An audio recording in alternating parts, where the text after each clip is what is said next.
buenos días, saludos a todos a los que a esta hora se conectan y de verdad que agradecido con esta oportunidad de poder compartir un poquito de nuestra experiencia en el tema de la psicología deportiva, un tema que es quizás muy poco hablado en este momento o digamos que ha tomado un poco de auge de un tiempo para acá, pero en mi momento cuando me gradué, en la única maestría que había, que era en la Universidad de la Yacambú en el estado Lara, ya había cerrado su maestría en psicología deportiva, así que muchos aquí nos tocó aprender por ensayo y error, ¿no? Pero hoy vamos a hablar sobre un tema que es muy importante en todos los niveles del deporte, no solamente en el deporte profesional, aunque en el profesional quizás se evidencia un poco más, pero que también sucede a gran escala en el fútbol amateur, en el deporte amateur y sobre todo en el formativo, que es el tema de la tolerancia a la frustración. ¿Por qué? Porque, bueno, muchas personas suelen entender que la tolerancia a la frustración es básicamente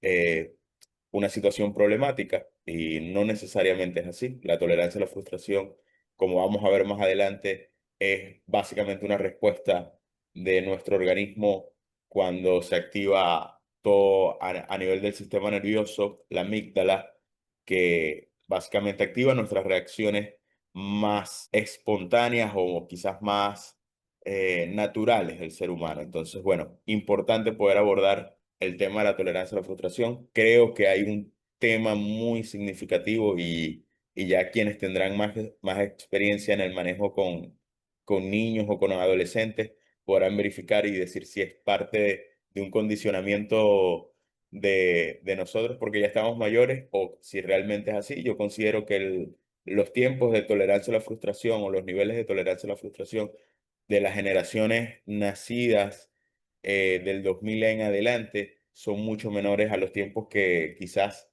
nos tocó a nosotros o al resto de las generaciones, porque si bien durante el desarrollo de nuestra crianza, nosotros, por ejemplo, para poder ver un programa de televisión teníamos que coordinar, negociar, dialogar en casa, poner todas nuestras habilidades sociales en práctica para poder ver, no sé, de repente la comiquita que nos gustaba un día a una hora determinada que lo pasaban esa vez y si no lo veías en ese momento tenías que prepararte para la siguiente semana. Hoy en día, el tener acceso a redes sociales, a sistemas de recompensa dopaminérgicos de forma inmediata, yo creo que ha reducido muchísimo los tiempos de espera y la tolerancia a la frustración de nuestras generaciones. Pero bueno, vamos a entrar en materia, vamos un poquito a hablar sobre por qué es importante el entender y comprender un poquito la tolerancia a la frustración en el ámbito deportivo. En primer lugar, vemos que esto se traduce en un aumento de ansiedad y en muchos casos, sobre todo en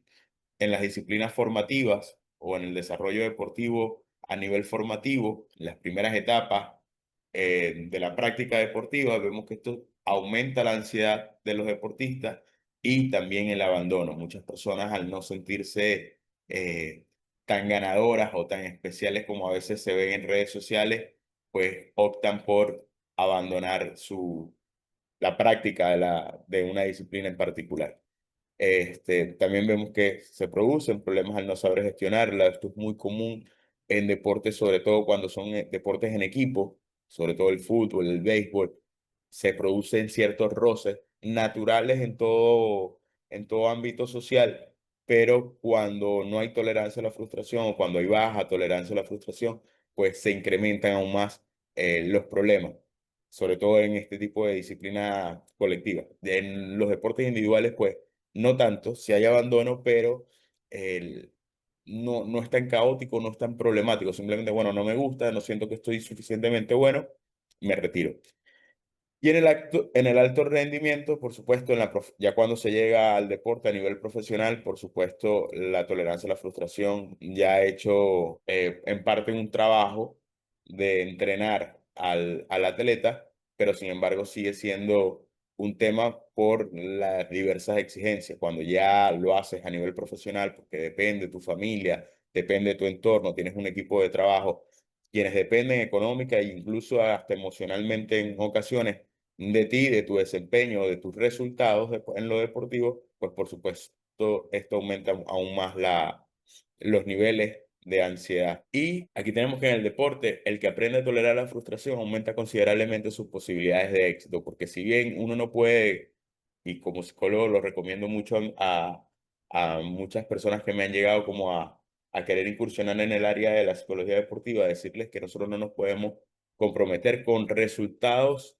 deportivos, nosotros nos podemos comprometer en resultados para que al final del partido, cuando el marcador esté ahí, porque a veces va a estar a favor y en ocasiones en contra, nosotros poderle brindar herramientas a nuestros atletas de autorregulación, de conocerse y de entender que más allá de todo lo que vale es haber implicado el máximo esfuerzo en cada una de las condiciones o de las actividades que realiza. Aquí vamos a definir un poquito qué es la frustración. Básicamente es la respuesta emocional cuando la realidad no coincide con nuestra expectativa. Ejemplo de esto puede ser, yo voy a usar muchos ejemplos del fútbol porque es el deporte con el que más he trabajado, con el que estoy trabajando actualmente en el área profesional. Y bueno, en el fútbol podemos hablar de cosas que frustran mucho o que ponen a prueba el nivel de tolerancia a la frustración del atleta. Una lesión. Para mí las lesiones son las maestras de la resiliencia y de la tolerancia a la frustración, porque tiene como una doble funcionalidad. Una, primero, recuperar el cuerpo y segundo, lo más importante, recuperar al atleta a nivel emocional, a nivel mental y que pierda el miedo, porque en ocasiones cuando tienes de repente una rotura de ligamento cruzado o que son lesiones altamente inhabilitantes para el atleta, que tardan 8 o 6 meses en recuperarse, incluso hasta más, es importante que el atleta entienda que su vida, porque los tiempos de los atletas son mucho más cortos que el del común denominador de las personas. Por ejemplo, ante un esguince de tobillo, un, una persona común y corriente, como ustedes, como nosotros, puede simplemente parar 15 días, 20 días la actividad física mientras se recupera, mientras que un atleta de alto rendimiento esto no es posible y tiene que hacerle frente al dolor, a la vergüenza también de estar lesionado, a la presión de querer volver rápido y de volver con confianza, porque siempre después de una lesión importante, sobre todo en este tipo, la del ligamento cruzado, siempre hay una compensación por temor al choque, por temor al impacto, que suele producir lesiones en la otra rodilla. Entonces es importante trabajar a nivel mental en cada uno de nuestros atletas para que estos factores que pueden generar eh, problemas de tolerancia a la frustración puedan ser atendidos de forma inmediata y de forma que les permita un desarrollo integral, una recuperación integral al atleta. Otras manifestaciones de la frustración, fallar un penalti. Un penalti, de hecho, hay un libro de Marcelo Roffé, una referencia a la psicología deportiva, el actual entrenador, el actual psicólogo deportivo de la selección profesional de fútbol de Colombia. Él es argentino y que se llama El penalti mental y estudia los elementos y los factores mentales que hay detrás de cobrar un penalti. Mucha gente lo ve fácil, pero en ocasiones ahí es donde se terminan decidiendo los grandes partidos, las grandes finales y se necesita también un entrenamiento porque cuando un jugador falla un penalti, en muchas ocasiones suele perder su confianza y es importante atender eso. Este, la banca al igual que las lesiones, cuando el jugador se siente que está para ser titular y que no lo está tomando en cuenta el cuerpo técnico, genera una alta carga de frustración que es importante también atender y entender desde la validación siempre, ¿no? Yo siempre trato de, porque el rol del psicólogo deportivo dentro de los equipos es ser ese enlace entre los jugadores, el cuerpo técnico y el cuerpo médico. Entonces, uno está siempre tratando de navegar entre tres formas distintas de visualizar las estrategias, las tomas de decisiones dentro de los partidos, dentro de las canchas, dentro de los torneos, y en ocasiones es difícil poder ganarse la confianza de uno y del otro sin caer en, ¿sabes?, en complacencia y siempre manteniendo el nivel ético. Eso es muy importante, porque para no perder la confianza y la credibilidad ni del cuerpo técnico, ni del cuerpo médico, ni de los jugadores, es importante siempre mantenerse como a cierto margen de distancia entre cada uno, para que poder mantener siempre digamos, un criterio mucho más crítico. Ok, aquí tenemos que cómo entrenamos nosotros la tolerancia a la frustración. la primera parte siempre, yo lo he dicho, es la psicoeducación, es reconocer las emociones, que los atletas aprendan a validar, que aprendan que esto es parte natural del desarrollo deportivo, que es parte natural también de su crecimiento y que no está mal. O sea, porque cuando empiezan a invalidarlo, cuando empiezan a negar la rabia, la tristeza, la frustración, cuando no reconocen sus emociones es muy difícil trabajar ahí. Y bueno, lo decía ayer, pues, en el marco del Día Mundial de la Salud Mental, no, nosotros no podemos, tenemos que desprendernos nosotros como psicólogos de ese papel que a veces queremos ser de los salvadores de la humanidad. Cuando las personas no están preparadas para aceptar y reconocer sus faltas, o su emocionalidad, por ejemplo, es muy difícil trabajar. Nosotros podemos acompañar al otro en el camino, pero no podemos caminar por el otro, por nuestro atleta, por nuestro paciente.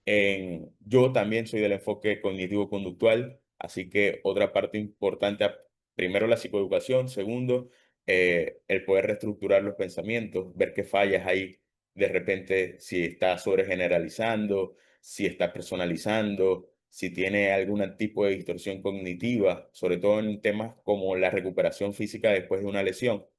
Es importante que el atleta entienda que el tiempo de descanso también es tiempo de entrenamiento y que también es tiempo para su recuperación. Regular el cuerpo, esto lo hacemos a través de terapia, desde la terapia cognitivo-conductual, con ejercicios de autorregulación, relajación de Jacobson, respiración. Por ahí voy a compartir ahorita algunas estrategias. Anticipar los escenarios difíciles también, que los atletas vayan con una expectativa mucho más aterrizada, porque ¿qué pasa? Como explicábamos en el concepto, la frustración deviene de una sobreexpectativa en cuanto a los resultados, o cuando los resultados no acompañan la expectativa que nosotros teníamos. Y eso pasa en ocasiones cuando el atleta tiene expectativas demasiado elevadas respecto a un partido, respecto a cómo está su condicionamiento de juego en un momento determinado. Entonces es importante poder atender eso. Y, por supuesto, aprender del error, entender que el error es parte del juego también, entender hacer al atleta entender que el error, si sirve para aprender algo, es válido. Si simplemente está para criticarme y para hacerme daño, pues no estoy aprendiendo lo que me está enseñando el error. Eh, la frustración es necesaria y, por supuesto, esta frase me encanta, es el gimnasio de la resiliencia. Es difícil ser resiliente sin haber pasado por momentos fuertes de adversidad. Yo creo que la adversidad es como el umbral de la tolerancia a la frustración. Te lo da mientras más estés sometido a pequeñas dosis de frustración, mayor va a ser tu capacidad y tu tolerancia a la frustración. Por eso yo prefiero trabajar con atletas que vienen de perderlo todo que trabajar quizás con atletas que tienen un condicionamiento natural, un talento que cuando aparecen las primeras derrotas ya están en una edad adulta o ya están en una práctica casi profesional del deporte y ahí es mucho más difícil trabajar todo esto de reconocer las emociones, de reestructurar los pensamientos. Por lo tanto, yo siempre le digo a los padres que me llevan a sus chicos, a sus chamos, a consulta privada, les digo, mira, el mejor entrenador de tu chamo van a ser los malos resultados, porque en las derrotas se aprende, en las victorias muy pocos nos sentamos a evaluar qué fue lo que hicimos bien o qué fue lo que hicimos mal que me dio este resultado, ¿no? Entonces, importante, ojo con eso, importante también los que trabajen en la psicología deportiva con chicos, siempre, siempre, siempre, y yo se los digo cuando llegan a consulta, hoy te vas a ir un poquito más frustrado, pero te vas a ir mucho más tranquilo porque vas a saber manejar la frustración el día de mañana. Y eso es importante, trabajar siempre el aumento, el sometimiento a pequeñas dosis de frustración para que el atleta pueda entender que una derrota no significa ni representa el fin de su carrera ni lo define a él como atleta. Aquí voy a compartir ahorita unas herramientas. Déjame mover esto por acá porque no veo. Ajá. Algunas herramientas psicológicas, respiración. Esta parte me encanta. Hacer respiraciones de inhalar 3 segundos, tratar de retener el aire durante 3 segundos y exhalar en 4, 5, 6. Aquí lo puse 3 por 3 por 3, pero a veces me gusta también variar, utilizar muchos ejercicios de respiración diafragmática, si es posible colocarle al atleta monitores como este tipo de dispositivos, reloj, Apple Watch, o el oxímetro, para que aprenda a regular cómo está su corazón cuando está su ritmo cardíaco elevado por encima de una frecuencia de 120 pulsaciones por minuto y cómo es su capacidad de toma de decisiones, de pensamiento, de concentración, cuando logra regular su ritmo cardíaco a través de la respiración y aumentar sus niveles de tolerancia a la frustración, sus niveles de concentración, de atención, de toma de decisiones, mejora muchísimo. Entonces yo creo que esta es una herramienta súper poderosa para que los atletas puedan entender la importancia que tiene la autorregulación, porque quizás nosotros a veces le decimos, respira, cálmate y no funciona. Bueno, las cosas a veces por decreto no funcionan o es difícil para el atleta en medio de un partido, en medio de una circunstancia como que detenerse, tratar de respirar con el diafragma. Entonces es importante siempre en consulta tratar de hacerle ejercicios que aumenten su frecuencia cardíaca, pero que al mismo tiempo tengan que aplicar una habilidad técnica que implique una toma de decisiones, implique un trabajo más cognitivo y hacerlo con frecuencias cardíacas por encima de 120 y hacerlo por debajo de 120 y chequear cómo está su toma de decisiones en las diferentes frecuencias. Eso lo ayuda mucho a él, a los atletas a tomar conciencia de la importancia de la respiración, porque cuando a veces le decimos respiración, dice, no, profe, pero ¿para qué? Si yo más bien necesito estar es activo. Entonces, importante eso. La reestructuración cognitiva, por supuesto. Todos que practicamos terapia cognitivo-conductual, pues nos enfocamos en la importancia que tiene la reestructuración cognitiva, ver cómo sus pensamientos lo pueden ayudar a mejorar su rendimiento si se habla bien. Y de aquí nos pasamos directamente a estrategias como la flecha descendente, o sea, evaluar qué evidencia hay de que ese pensamiento distorsionado que tal vez estoy teniendo me sirve o me ha ayudado en el desarrollo de mi carrera. También está otra parte importantísima que viene de la reestructuración cognitiva, el autodiálogo, el cómo nos hablamos cuando fallamos. Yo normalmente coloco a los atletas a hacer un decálogo de utilizar 10 frases de autodiálogo que me voy a decir cuando fallo. Y hacemos juegos de roles. Cuando fallas, repites tus 2 o 3 frases de tu decálogo, de frases de autodiálogo que te generan confianza, que vuelven la responsabilidad a ti y que te hacen ser como más responsable efectivamente cuando las cosas no están saliendo bien. Entonces, importante eso también.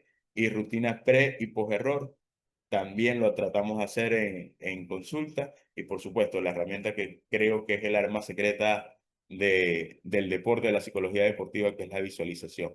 Mientras más real, mientras más elementos de la realidad contengan, desde imaginarse el clima, imaginarse los olores que hay en la cancha, ayuda muchísimo a los atletas, primero a regularse, a relajarse y segundo también a conectar con la parte física, o sea, la respuesta fisiológica que se genera después de un buen ejercicio de visualización es, yo diría, casi que comparable a los resultados cuando tienes un gran partido en cancha. Así que son herramientas psicológicas que coloco por aquí a la orden. Y bueno, no sé cómo estoy de tiempo, yo creo que eh, ya con esto vamos finalizando. Lo que quería hacer era un abreboca respecto a la tolerancia y la frustración, lo importante que es en el desarrollo de la práctica deportiva. Y bueno, por aquí atento por si alguien tiene alguna pregunta, comentario, sugerencia, por aquí a la orden siempre.